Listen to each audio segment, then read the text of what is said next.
രാഹുൽ മാങ്കൂട്ടത്തിലെ വിവാദത്തിൽ ആക്ടിവിസ്റ്റും സുപ്രീം കോടതി അഭിഭാഷകയുമായ ദീപ ജോസഫ് വ്യത്യസ്തമായ നിലപാടുമായി മുന്നോട്ട് വന്നിരിക്കുകയാണ്. ചുമ്മാതെ ആരെങ്കിലും കയറി സെക്സ് ചെയ്യാൻ അനുവാദം ചോദിക്കുമോ? ആ ലെവൽ വരെ നമ്മൾ കടന്നു ചെന്നിട്ടും അനുവാദം നൽകിയിട്ടുമല്ലേ? മുറിയിൽ ചെല്ലാതെ കട്ടിലിനടുത്തെത്താതെ എങ്ങനെ പിടിച്ചു കിടത്തും? എങ്ങനെ ഗർഭിണിയാക്കും? അത് അലസിപ്പിക്കാൻ പോകേണ്ട കാര്യമില്ലല്ലോ.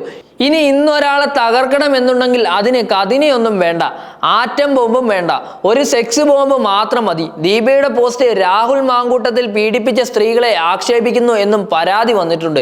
എന്നാൽ പോസ്റ്റ് പിൻവലിക്കില്ലെന്നും പരാതികളെ നേരിടുമെന്നും അവർ വ്യക്തമാക്കുകയാണ്. പോസ്റ്റ് ഏറെ വൈറലായി. അതിന്റെ പൂർണ്ണ രൂപം ഇങ്ങനെയാണ്. സമ്മതിക്കണം, വല്ലാത്ത തൊലിക്കട്ടി. ഒരുപക്ഷെ ഞാനൊക്കെ സാധാരണ പെണ്ണു മാത്രമായത് കൊണ്ടാവാം എനിക്ക് അതിശയമൊന്നും തോന്നാഞ്ഞത്. ഇന്നൊരാളെ തകർക്കണം എന്നുണ്ടെങ്കിൽ അതിന് ആറ്റം ബോംബും കഥിനെയും ഒന്നും വേണ്ട, ഒരു സെക്സ് ബോംബ് മാത്രം മതി. കേരളത്തിൽ ഇതിപ്പോ സുലഭമാണല്ലോ. എന്നെ പോലുള്ള പെണ്ണുങ്ങളോട് മാത്രമാണ് ചോദ്യം. മുന്തി ഇനങ്ങൾക്ക് ഇത് ബാധകമല്ല. നമ്മെ ആരെങ്കിലും ഉപദ്രവിച്ചാൽ, മോശം മെസ്സേജ് ഇട്ടാൽ, സെക്സ് ചെയ്യാൻ അനുവാദം ചോദിച്ചാൽ, പീഡിപ്പിച്ച് ഗർഭിണിയാക്കിയാൽ എന്താവും ചെയ്യുക? ഞാനാണെങ്കിൽ എന്ത് ചെയ്യുമെന്നല്ലേ? ഞാൻ എനിക്കുണ്ടാകുന്ന നല്ലതും മോശവുമായ അനുഭവങ്ങൾ എൻ്റെ പങ്കാളിയുമായി പങ്കുവെക്കാറുണ്ട്. ഇനി വിവാഹത്തിന് മുൻപ് മാതാപിതാക്കളോട് അല്ലെങ്കിൽ വിശ്വസിക്കാൻ പറ്റുന്ന, എനിക്ക് വേണ്ട ഉപദേശം തരാൻ പറ്റുന്നതുമായ ആളുകളോട് എൻ്റെ പ്രശ്നം ഞാൻ പങ്കുവെച്ചിരുന്നു. എനിക്ക് ഇഷ്ടമാവാത്ത മെസ്സേജ് ഒരിക്കലല്ലേ വരൂ, പിന്നെ എന്തിനാ ബ്ലോക്ക് സംവിധാനം?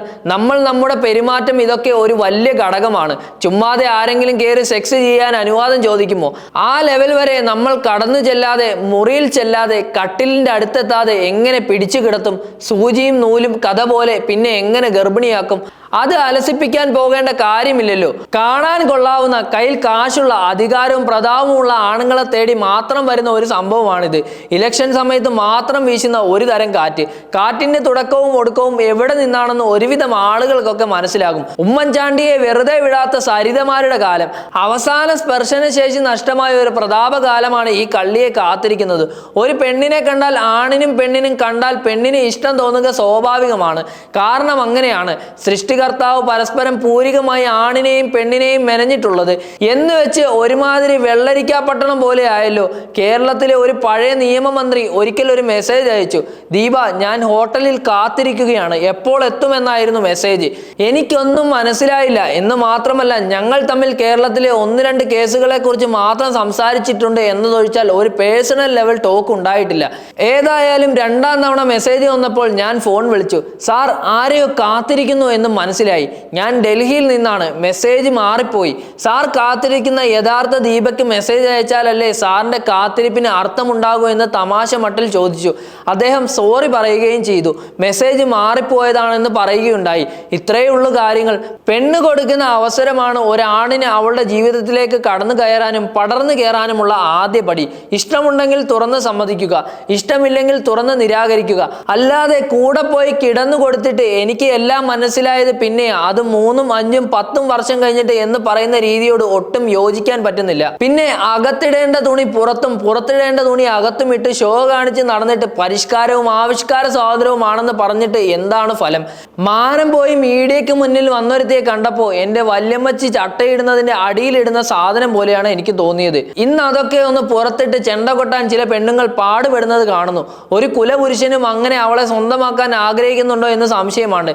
ചിലപ്പോൾ കണ്ട് നിർവൃതി അടയ്ക്കാൻ അവർക്ക് താല്പര്യം കാട്ടിയേക്കാം. പക്ഷേ സ്വന്തം വീട്ടിലെ പെണ്ണ് അങ്ങനെ നടക്കാൻ ഒരു പുരുഷനും ആഗ്രഹിക്കില്ല. അല്ലെങ്കിൽ പിന്നെ അയാൾ ചുംബന സമര നായികയുടെ സ്വന്തം നായകനായിരിക്കണം.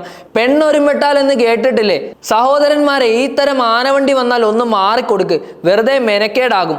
ഒരു പുരുഷന് ഒരു പെണ്ണിനെ പൂർണ്ണമായും മനസ്സിലാക്കാൻ ഒരു ജന്മം തന്നെ പോരാ. സൂക്ഷിച്ചാൽ ദുഃഖിക്കേണ്ട. ആരോപണം കേട്ടാൽ മീഡിയ പാഞ്ഞെത്തും. ആരോപണ വിമുക്തനാകാൻ കാലങ്ങളെടുക്കും. അപ്പോഴേക്കും തുരുമ്പായി പോകുന്ന ജീവിതം തിരികെ കിട്ടാൻ വല്ലാത്ത പ്രയാസമാവും. പണ്ടത്തെ ഒരു ചൊല്ലുണ്ടായിരുന്നു, ഇല വന്ന് മുള്ളി വീണാലും മുള്ളു വന്ന് ഇല വീണാലും കേടിലയ്ക്കാണെന്ന്. ഇന്ന് ഇല നൈസായി ഊരിപ്പോകും. വിയറ്റ്നാം കോളനിയിലെ പപ്പു പറയുന്നത് പോലെ കേട് ഈ മരത്തിനായിരിക്കും. എന്നിട്ട് മുള്ളിനെ ഊരാ കുടുക്കിൽപ്പെടുത്തും. സൂക്ഷിക്കുക, ജീവിതം മഞ്ഞുപോലെ വെണ്മയുള്ളതാവട്ടെ. ആർക്കും ഒരു കുറ്റവും കണ്ടുപിടിക്കാൻ കഴിയാത്ത വിധം നമ്മൾ നമ്മളെ തന്നെ സൂക്ഷിക്കുക. കഷ്ടകാലം വണ്ടി വിളിച്ച് കയറി വരും. ചിലപ്പോൾ BMW ആയിരിക്കും, ചിലപ്പോൾ ഇമ്മാതിരി ട്രക്കായിരിക്കും. പിന്നെ സഹോദരന്മാരെ, നിങ്ങൾ ഇപ്പോൾ നടക്കുന്ന സംഭവം ആഘോഷിക്കാൻ വരട്ടെ. നാളെ ഇതൊക്കെയാവും നിങ്ങളെ കാത്തിരിക്കുന്നത്. ഒരു പെണ്ണ് തന്നെ വേണമെന്നില്ല, പെണ്ണിന്റെ കോലമായാലും മതി നിങ്ങളുടെ ചീട്ട് കീറാൻ. ജാഗ്രത. ഇങ്ങനെ തുടങ്ങി ഒരു വലിയ പോസ്റ്റാണ് ദീപ ഫേസ്ബുക്കിൽ കുറിച്ചത്.